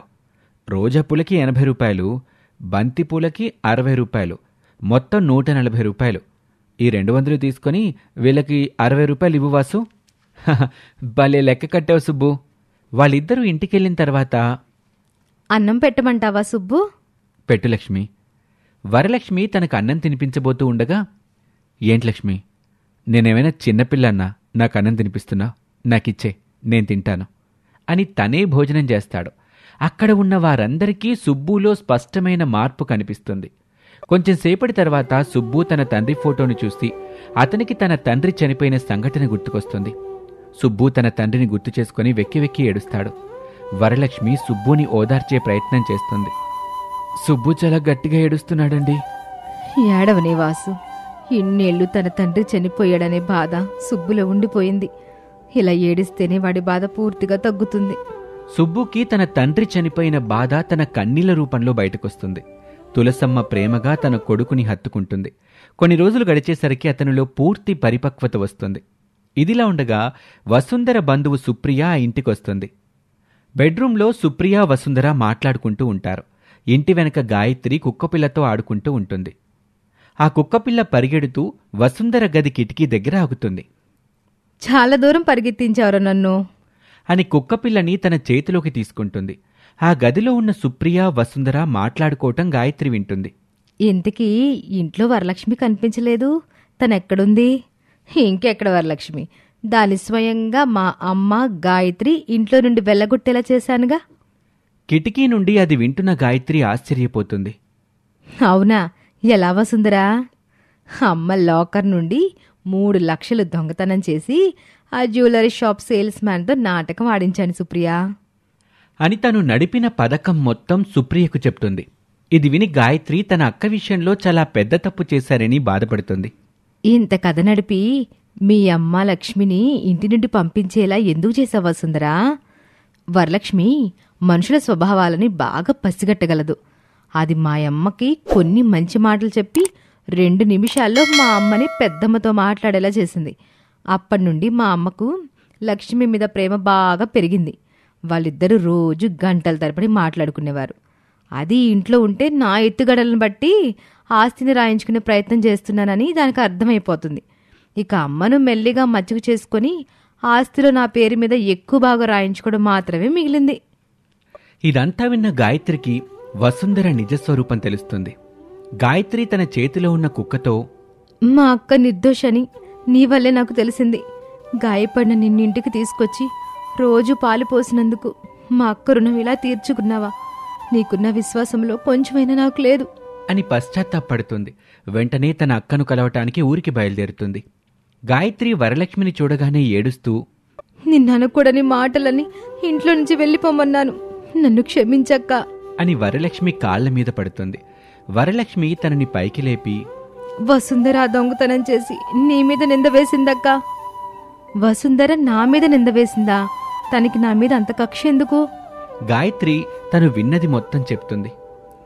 వాళ్ళన్న మాటల కంటే నా మాటలే నిన్ను ఎక్కువ బాధ పెట్టాయని నాకు తెలుసక్క. నీతో నేను చాలా కటువుగా ప్రవర్తించాను. బావ ట్రీట్మెంట్ కోసం డబ్బు అడిగితే నా దగ్గర డబ్బుండి కూడా లేదని నీకు అబద్ధం చెప్పాను. నువ్వు నన్ను కష్టపడి చదివించడం వల్లే నేను ఈరోజు ఈ స్థాయిలో ఉన్నాను. అలాంటి నీ గురించి గొప్పగా చెప్పుకోవాల్సింది పోయి నువ్వు నా అక్కమని చెప్పుకోవడానికి సిగ్గుపడ్డాను. నా జీవితం సుఖంగా ఉండాలని చిన్నప్పటి నుండి నువ్వు త్యాగాలు చేస్తూనే ఉన్నావు. అదంతా మర్చిపోయి నేను నిన్ను నానా మాటలని ఇంట్లో నుండి బయటికి పంపించాను.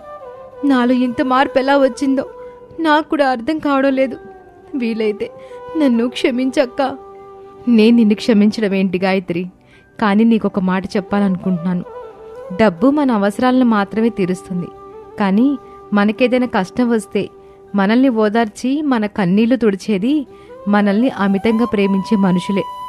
డబ్బు స్తోమత అనే మాయలో పడి అలాంటి మనుషుల్ని మాత్రం దూరం చేసుకోకూడదు గాయత్రి అని తనకు మంచి మాట చెప్తుంది. కొంచెం సేపటి తర్వాత గాయత్రి, మా ఇంటికి వెళ్దాం రా అక్క, మనం అక్కడ బావకి ట్రీట్మెంట్ ఇప్పిద్దాం. మీ బావకి ఇక ట్రీట్మెంట్ అక్కర్లేదు గాయత్రి, ఆయన ఇప్పుడు పూర్తిగా కోలుకున్నారు. అవునా? ఇంతలో సుబ్బు, వాసు అక్కడికొస్తారు. అవును గాయత్రి, ఇప్పుడు నేను పూర్తిగా కోలుకున్నాను. నిన్నిలా చూస్తుంటే చాలా ఆనందంగా ఉంది బావా. కొంచెంసేపు వాళ్ళు సరదాగా మాట్లాడుకున్న తర్వాత, ఆ దొంగతనం చేసింది వసుంధర అని మీ అత్తయ్యకి చెప్పకు గాయత్రి. అదేంటక్క, నీ మీద పడ్డ నింద తొలగించకపోతే ఎలా? ఇప్పుడు నా మీద పడ్డ నిందని తొలగించడం ముఖ్యం కాదు గాయత్రి. తను పెంచుకున్న కూతురు తన ఇంట్లో దొంగతనం చేసి ఇంత నాటకం ఆడిందని చెబితే మీ అత్తయ్య నమ్మకపోవచ్చు. వారిద్దరి మధ్య నువ్వు దూరం పెంచడానికి ప్రయత్నిస్తున్నావని మీ అత్తయ్య అనుకునే ప్రమాదం కూడా ఉంది గాయత్రి. మా అత్తయ్య అంటే నీకు చాలా అభిమానం ఉంది కదా అక్క. ఆవిడ నిన్ను తప్పుగా అర్థం చేసుకుందని నీకు బాధ లేదా? అవును గాయత్రి, ఆవిడంటే నాకు చాలా ఇష్టం. ఇక ఆవిడ నన్ను అపార్థం చేసుకోవడం గురించి అంటావా? కాలమే అన్నిటికీ సమాధానం చెబుతుంది. కానీ వసుంధర విషయంలో మాత్రం నువ్వు చాలా జాగ్రత్తగా ఉండాలి గాయత్రి. అలాగే అక్క అని చెప్తుంది గాయత్రి. కొంచెంసేపటి తర్వాత గాయత్రి తన ఇంటికి బయలుదేరుతుంది. కాసేపటికి ఇంటికి చేరుకుంటుంది. వసుంధర తన అక్కను అందరి ముందు దోషిలా నించోపెట్టింది అనే కోపంతో గాయత్రి వసుంధరతో మునుపటిలా చనువుగా ఉండదు.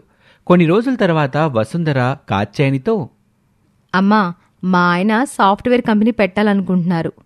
మంచిది వసుంధర, కంపెనీ పెట్టడానికి మీ దగ్గరున్న డబ్బు సరిపోతుందా? నన్ను కొంచెం డబ్బు ఇవ్వమంటావా? ఆ విషయం గురించే మాట్లాడాలనుకుంటున్నానమ్మా. నా పేరు మీద నువ్వు కొంచెం ఆస్తి రాయాలని చాలా రోజుల నుంచి అనుకుంటున్నావు కదా. అదేదో కొంచెం త్వరగా చేస్తే ఆ డబ్బుతో కంపెనీ పెట్టాలనుకుంటున్నాం. కాత్యాయని అందుకు సరే అంటుంది. ఇంతకీ నా పేరు మీద ఎంత ఆస్తి రాయాలనుకుంటున్నావమ్మా? నీ పేరు మీద 3 కోట్ల విలువ చేసే ఆస్తి రాయాలనుకుంటున్నాను వసుంధర. పిల్లలు పెద్దవాళ్ళు అవుతున్నారు. ఇంకొంచెం ఆస్తి ఉంటే మాకు కూడా ధైర్యంగా ఉంటుందమ్మా. మేము ఆ ఫ్లాట్లో ఉండలేక చాలా కాలం నుండి ఇలాంటి ఇల్లు కట్టుకోవాలనుకుంటున్నాం. స్థలానికి ఇల్లు కట్టుకోవడానికి చాలా ఖర్చు అవుతుంది. కాబట్టి నా పేరు మీద 5 కోట్ల ఆస్తి రాయమ్మా.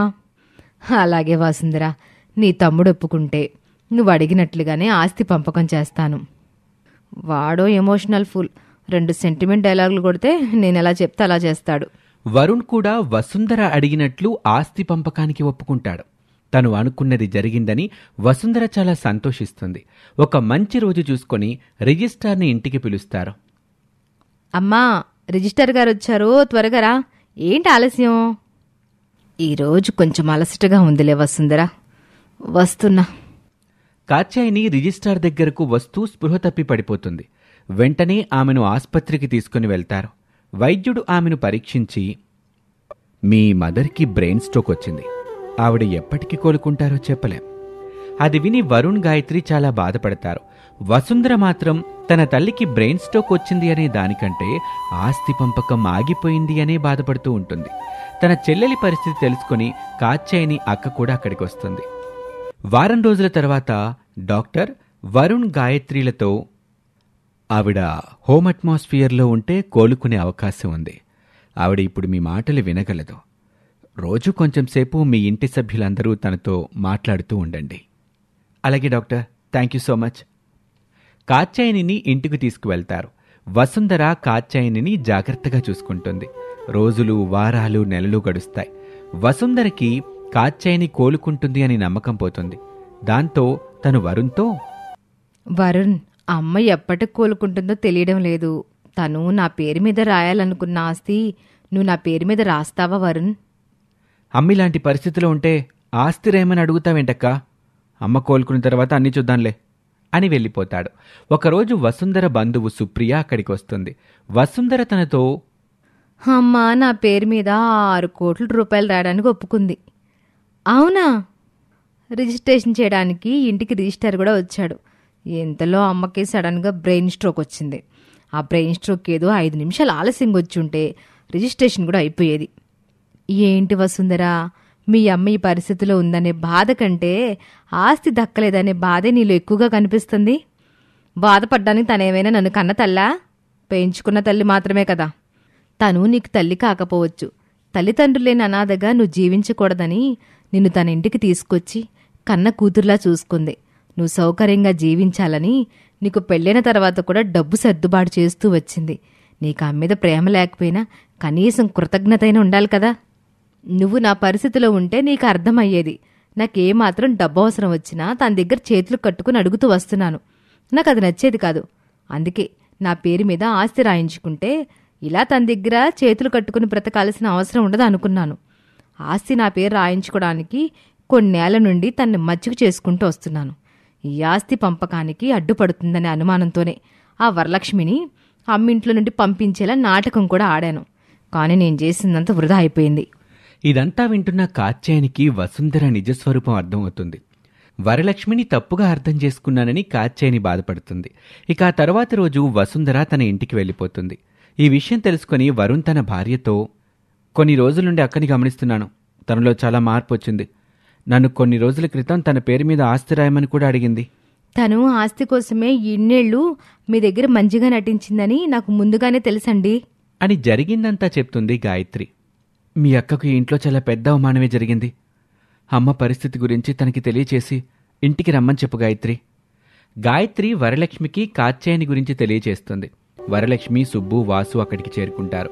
వరలక్ష్మి కాత్యాయనిని కదల్లేని పరిస్థితిలో చూసి చాలా బాధపడుతుంది. వరలక్ష్మి వరుణ్తో, ఆవిడ బాగోగులు నేను చూసుకుంటానండి, మీరిద్దరూ హాస్పిటల్కి వెళ్ళండి. వరలక్ష్మి కాత్యాయనిని కన్నతల్లిలా చూసుకుంటుంది. కాత్యాయనికి ఇష్టమైన కథలు చదివి తనకి వినిపిస్తుంది. ఆ గదిలో కాత్యాయనికి ఇష్టమైన పాత పాటలు పెడుతుంది. కాత్యాయనిని వీల్చైర్లో గార్డెన్లోకి తీసుకువెళ్తుంది. వరలక్ష్మి కాత్యాయనిపై చూపిస్తున్న శ్రద్ధను చూసి, మా చెల్లిని నీ కన్న తల్లిలా చూసుకుంటున్నావు లక్ష్మి. నువ్వు తన పక్కనుంటే తను త్వరలోనే కోలుకుంటుందనే నమ్మకం నాకుంది. ఇలా వరలక్ష్మి కాత్యాయనిని ప్రకృతికి దగ్గరగా ఉంచుతుంది. కొన్ని నెలల తర్వాత కాత్యాయని కోలుకుంటుంది. కాత్యాయని వరలక్ష్మితో, వసుంధర మాటలు నమ్మి నిన్ను అనుమానించి అవమానించి ఇంట్లో నుండి బయటికి పంపించాను. అదంతా మర్చిపోయి ఇన్ని రోజులు నువ్వు నాకు సేవలు చేసావు లక్ష్మి. వసుంధర ఆస్తి కోసమే ఇన్ని సంవత్సరాలు నా మీద కపట ప్రేమ చూపించింది. నా కష్టం వచ్చినప్పుడే తన కపట ప్రేమ బయటపడింది. మనకేదైనా కష్టం వచ్చినప్పుడే మన వాళ్ళెవరు పరాయి వాళ్ళెవరు అనేది అర్థమవుతుంది. కాత్యాయని కోలుకుంది అని తెలిసి వసుంధర ఇంటికి వెళ్తుంది. కాత్యాయని కోలుకోవటానికి కారణం వరలక్ష్మి అని వసుంధరకు తెలుస్తుంది. నిన్నిలా చూస్తుంటే నాకు చాలా ఆనందంగా ఉందమ్మా. నువ్వు కోలుకునేంత వరకు నిన్ను పక్కనే ఉండి చూసుకోవాలనుకున్నాను. కానీ నా భర్తని, పిల్లల్ని నేనే చూసుకోవాలని నీకు తెలుసు కదా. అందుకే ఇక్కడి నుండి నేను వెళ్లాల్సి వచ్చింది.